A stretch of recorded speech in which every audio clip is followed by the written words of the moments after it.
Il-mod kif l-arkitettura storika u l-arti kontemporanja jistgħu jgħixu flimkien huwa wieħed mis-suġġetti ewlenin diskussi waqt simpożju internazzjonali ta' jumejn fil-Majkas.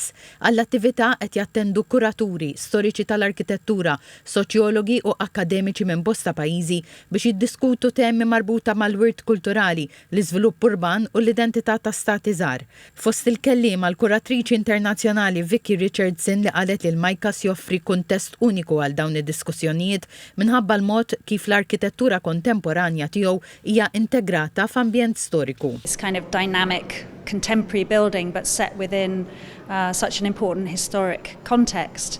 But the symposium brings together a number of issues which of course are very particular and important to Malta, but I would say also having tremendous international importance, which is really the question of how we relate to our past, how we build, contemporary world around us, a contemporary identity, but one that respects heritage, respects what we find already around us and how we use what's around us. Il-chairperson ta' Majkas Phyllis Muscat qalet li dan is-simpożju jagħmel parti mill-programm edukattiv tal-mużew. Għandna speakers internazzjonali, professuri minn universitajiet ġo l-Ingilterra, ġo l-Italja, u dan huwa it's showcasing x'inhu ġej iktar il qudiem.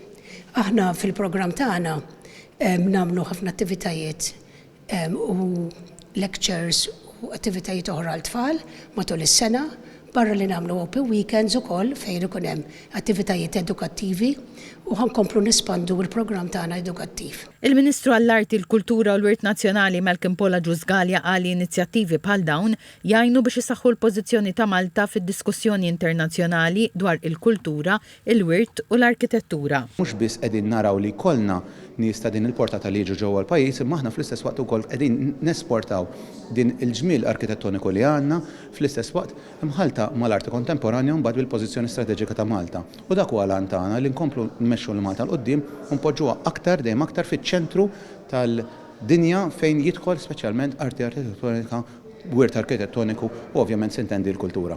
Il-Ministru Ġużgalja qal li l-Gvern hu impenjat li jkompli jaħdem biex l-arti tibqa' tkun kruċjali u tingħata l-importanza mistħoqqa.